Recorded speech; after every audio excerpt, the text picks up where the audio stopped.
So, let us continue with the earlier lecture. In the earlier lecture, we were talking about the Big M method, where we have talked about the procedure and we have given one example. Let us see 1-2 more examples of different types. Earlier problem, whatever we have solved, if you remember, we have seen that there is no feasible solution, no optimal solution for that particular problem, because artificial variable was present in the final basis of the last iteration, and where all Zj minus Cj was greater than equals 0. That is one type of problem. Let us take the another problem. Let us see this one. Maximize Z equals this, subject to this. Again, this is a similar type of problem which we solved in the last example. One less than equals type inequality, one greater than equals type inequality. That means, I have to add one slack variable for this first constant, whereas I have to subtract one surplus variable as well as add one artificial variable for the second constant. So, the given problem in the standard form can be written as maximize Z, I am writing Z later, subject to 3x1 plus 4x2 plus x3 plus 0 into x4 plus 0 into x5, this is equal 6, x1 plus 3x2 plus 0 into x3 minus x4 plus x5, this is equals 3, and x1, x2, x3 are x1, x2, x3, x4 and x5 greater than equals 0.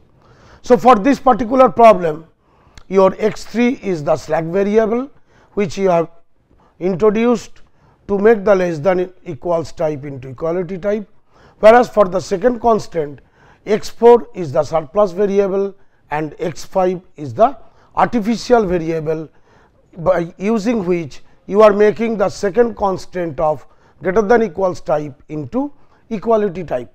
So, in the objective function, it will be x1 plus 5x2 plus 0 into x3 plus 0 into x4 minus m into x5.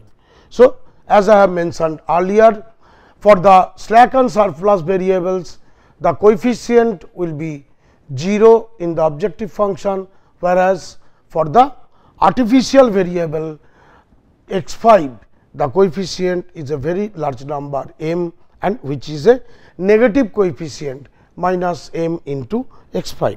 So, therefore, your initial BFS for this problem will be, I have to make the original variables as 0, x1 and x2 as 0. So, if I put it on the first constant, it will be x3 equals 6, whereas if I put in the second constant, in that case your x2 is 0. So, that your x5 will be equals to 3.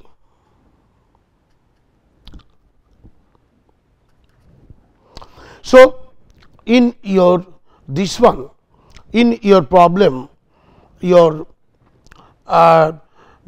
entering variable in the variables in the basis will be x2 and x3 and x5. So, let us form the method from here. In the variable, you will have, just from here I am writing, your variables are x3 and x5. This will be a3 and a5. Value of Cj, that is coefficient of the objective function corresponding to the decision variables, it is 1, 5, 0, 0 and minus m for x5. So, here your Cb, this is your a3. So, it will be 0 and minus m. Now, let us write down the variables, that is 6 and 3. So, it will be 3, 4, 1, 0, 0 and 6 3. So, it was 1 3 0 minus 1 0. So, from the standard form, once you are writing it into this form, then as usual I will not waste my time here. I have to calculate Z j minus C j by using the formula C b into x b minus C j, which we have discussed earlier. So, it will be minus m minus 1, it will be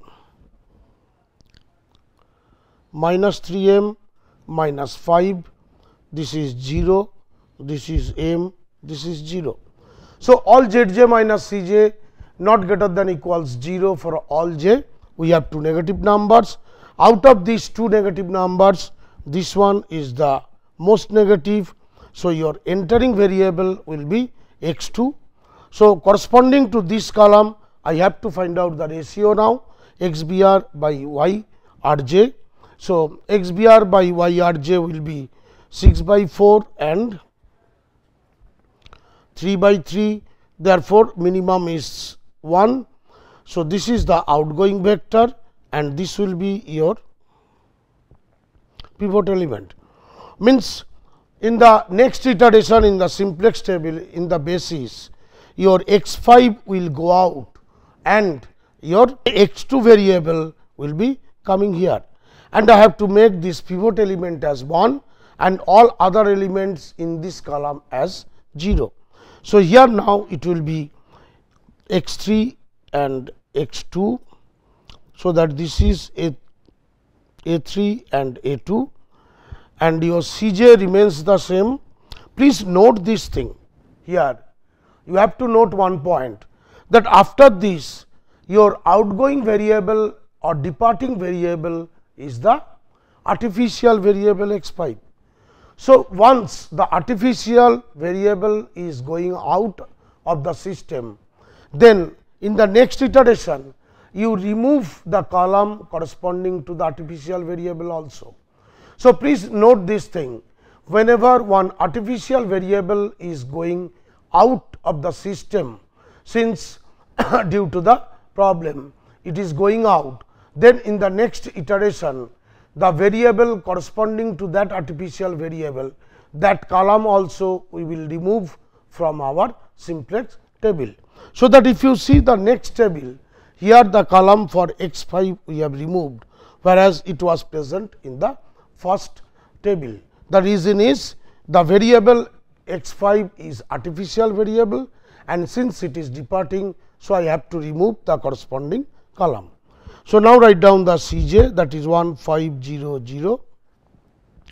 So, that your x 3 is 0 and a 2 is 5.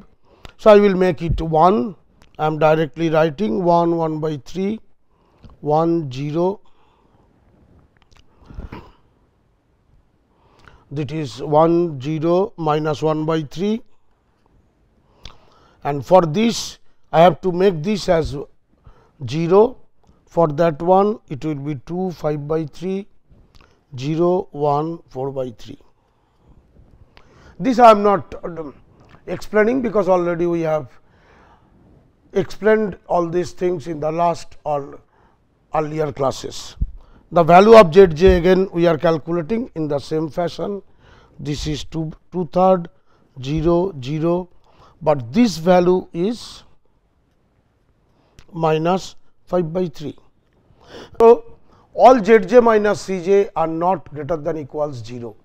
Since all Z j minus C j are not greater than equals 0, therefore, I have to go for the next iteration. So, only negative is this. So, this will be your entering vector. Corresponding to this, now I have to calculate the ratio. This will become 4 by 3 and this one 4 by 3 by 2. So, this will be 1.5. Here the ratio always must be non-negative. If it is negative, then we will not consider that particular ratio, because the ratio always must be greater than equals 0. Whenever we are explaining the mathematics behind simplex method, we discussed about this thing. So, once you have a negative ratio, that we will not consider. So, you have only one thing. So, 1.5 this particular row will go out. That means, the variable x 3 now depart from the basis and your entering vector is x 4. Now, x 4 will enter into the basis. So, that your this is the pivot element. That means, now I have to make this as 1 and this element as 0. So, in the basis now x 3 will be replaced by x 4, because that is the entering variable. So, let us see what happens. I am just keeping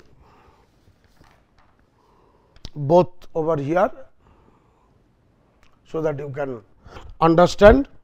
Now, your x b will become x 4 and x 2. This will become a 4 and a 2. C j values remain same 1 5 0 0. Corresponding to this, the value will be 0 and 5. Now, from here you can directly calculate these values. I have to make this as 1 and this as 0. So, it will become 3 by 2, 5 by 4, 0, 3 by 4 and 1. This column is 1 and I have to make this one is 0. So, that R 2 minus something into R 1, 4 into R 1 plus 4 into R 1 will give you the result. So, it will become 3 by 2, 3 by 4, 1, 1 by 4 and 0. So, after this operation you will obtain the matrix like this.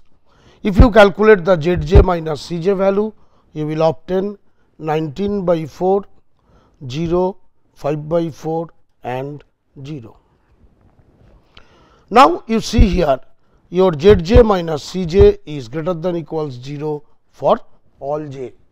Z j minus c j is greater than equals 0 for all j, and z j minus c j is, I am just writing, is greater than 0 for non-basic variables.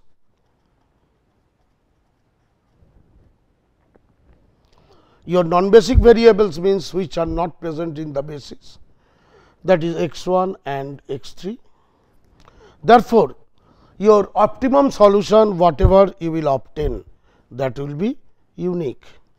Your optimal solution for this case will be unique, because z j minus c j greater than equals 0 and z j minus c j is greater than 0 for non-basic variables. And the solution is, in the basis only x 2 is present, x 1 is not present. Therefore, the optimal solution I can write down. Your optimal solution is, your x 1 is 0 since it is not present in the basis, x 2 equals 3 by 2 and your maximum value of z max will be, if you calculate, that is this into this C b into b, basically this into this plus this into this. So, it will become 15 by 2. So, this will be the solution of the problem. So, please note that earlier problem what we have done, for that z j minus c j, although it was greater than equals 0, but there was no solution, because the artificial variable was present in the basis.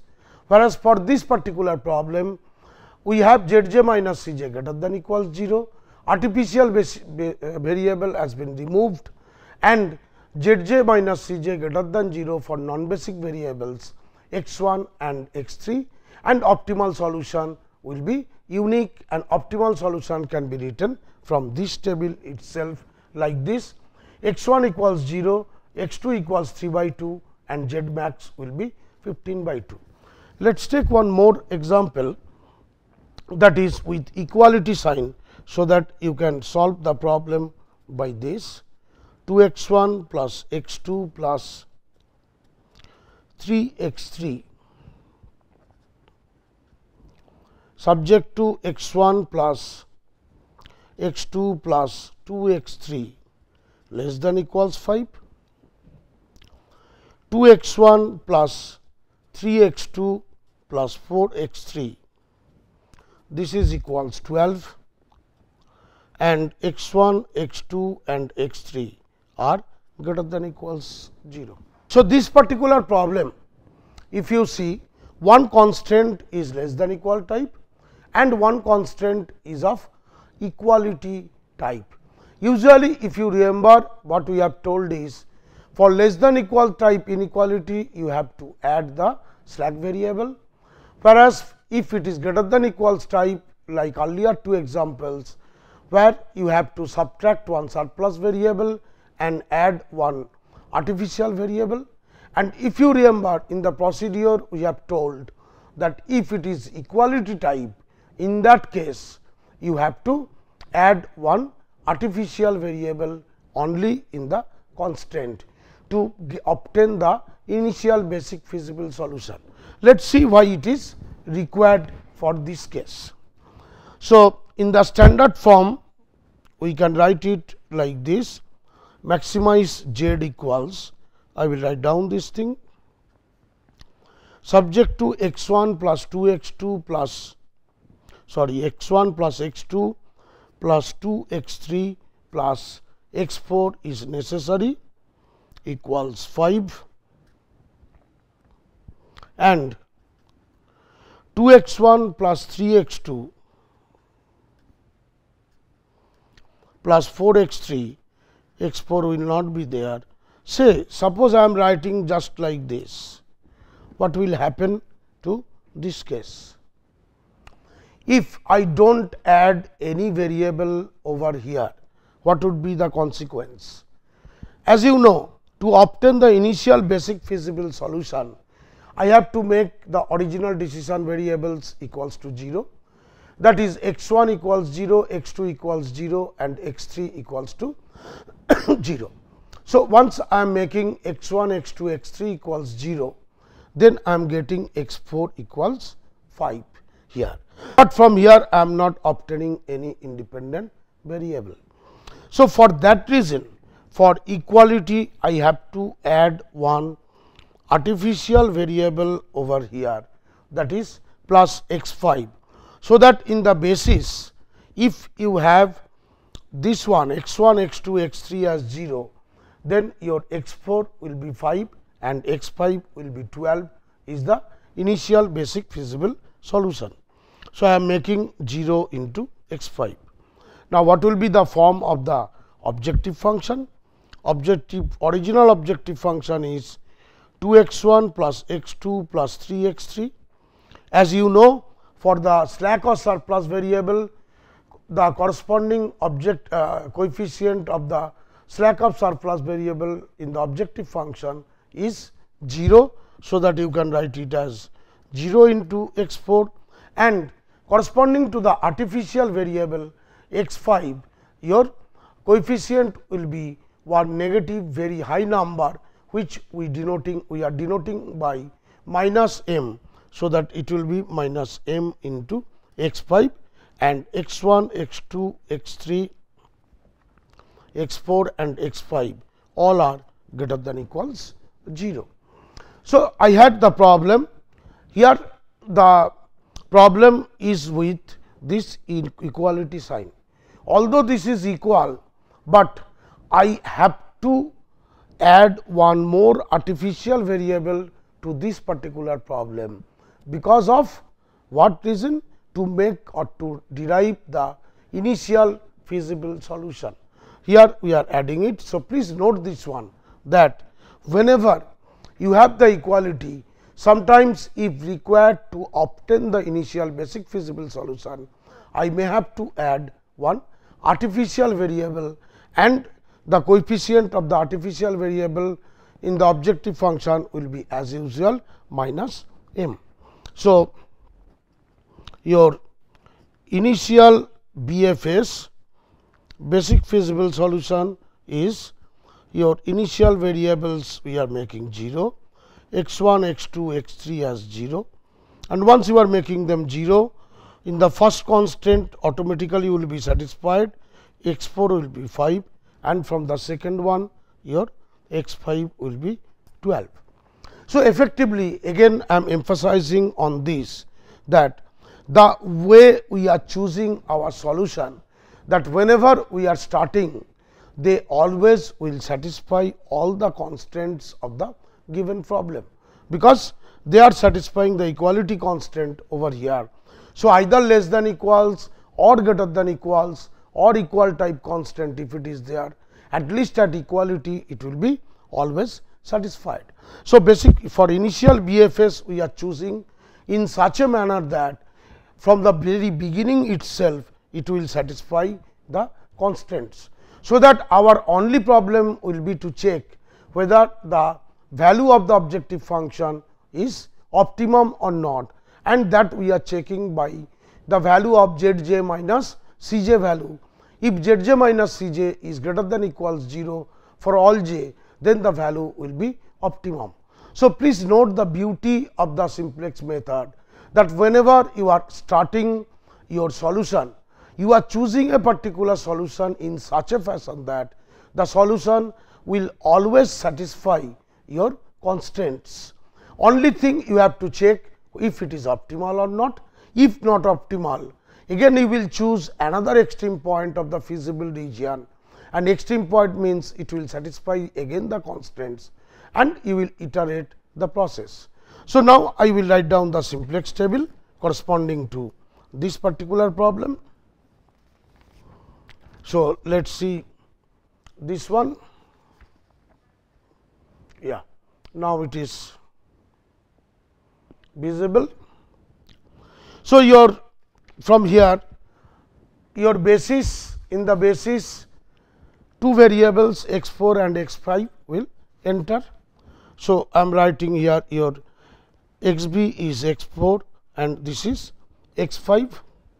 Here it is a 4 and a 5. C j values are the coefficients of the objective function, that is of the variables x 1, x 2, x 3, x 4, x 5 in the objective function. So, that it will be 2, 1, 3, 0 and minus m. So, C b value corresponding to a 4, a 5 is 0 and minus m. Your b values are 5 and 12. Now, write down these two constant rows, that is 1, 1, 2, 1, 0. Next one will be 2, 3, 4, 2, 3, 4, 2, 3, 4, 0 and 1. So, you are writing this. So, that is fine. Your standard problem now you have written in terms of the tabular form of the simplex method. As usual, calculate the value of z j minus c j using the formula C b into b minus c j. So, the value will be minus 2 m minus 1, minus 3 m minus 1, minus 4 m minus 3 and 0 and 0. So, z j minus c j is less than 0 for some j, most negative will come on minus 4 m. So, this will be your entering vector. Please note that on this side arrow means this is the entering vector. So, that your x 3 will be the entering vector. So, now you calculate the ratio, and minimum of these ratios will give you what will be the departing vector. So, in this case it is 5 by 2, and for this case it is 12 by 4. So, that your departing variable will be x 4. Your departing variable is x 4, and you have your pivot element intersection of this column and the first row is these 2. So, in the next iteration what will happen? Your f 3 will enter in place of a 4. So, that your b will be x 3 and x 5 will remain as it is. It will be a 3 and a 5. So, your c j is 2 1 3 0 minus m. Your x 3 is 3. So, it will be 3 and minus m. So, I have to make this as minus 1, sorry, this as 1 and this element as 0. So, as usual I am just writing the result directly, half half, this element is 1, half and 0. For this case, it will be 2, 0, 1, 0, minus 2 and 1. So, now calculate the Zj minus Cj. Your Zj minus Cj will be minus of minus m plus half 0 2m plus 3 by 2, please this will be 2m plus 3 by 2, this will be 0. Again we have a negative Zj minus Cj. So, this will be the iterative function.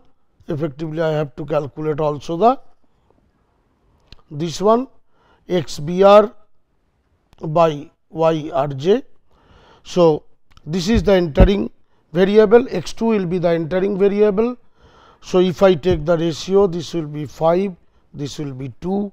So, your x5 is now going out, x5 is going out, that is this is your pivot element. So, here if you see your artificial variable x5 is departing at this second iteration itself. So, I have to go to the next iteration. In the next iteration, your x5 will go out and x2 will enter, and I have to make this element as 1, which is already 1, and this element I have to make as 0. So, I am writing this directly now. Your x b will become this one x3 and x2. So, that this is a3 and a2.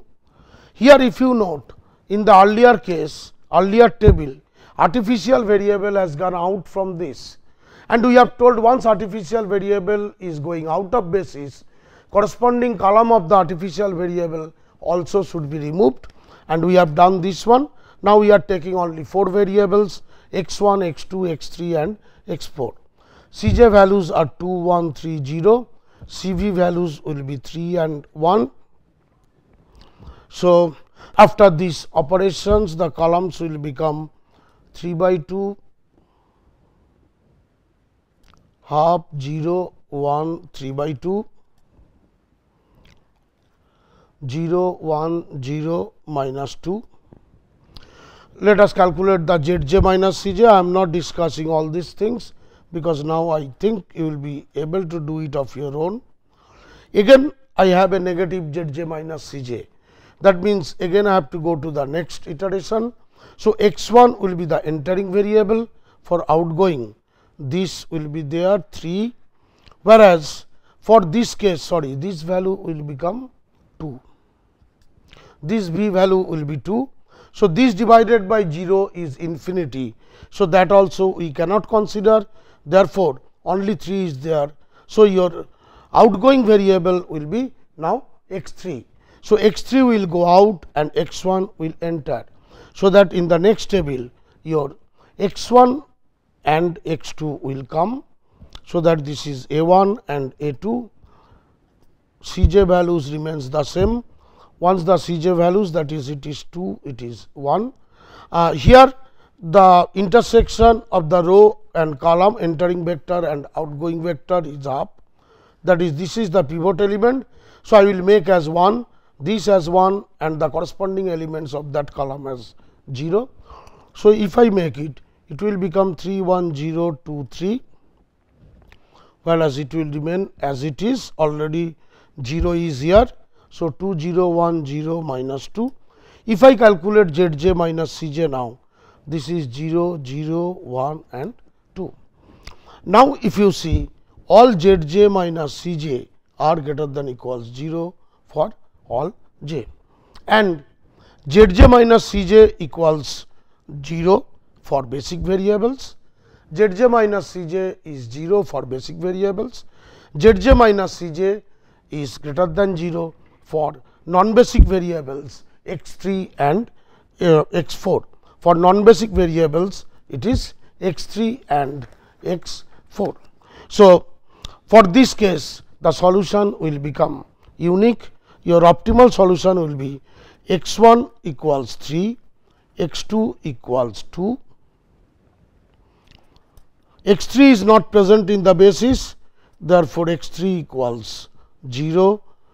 This is your optimal solution, and value of z max will become now 2 into 3 this C b into b. So, 6 plus 2, that is 8.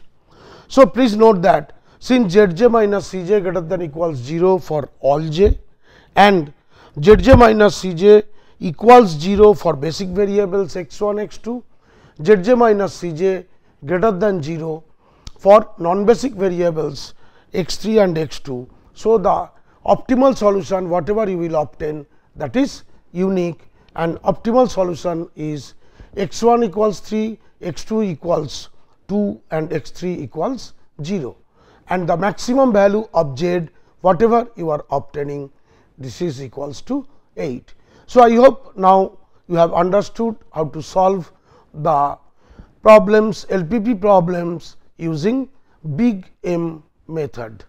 So, in the next class we will start the what are the difficulties we may face whenever we will try to implement the big M method in computer, and what are the solutions or what are the other approaches may be available by which we can find out the solution of this.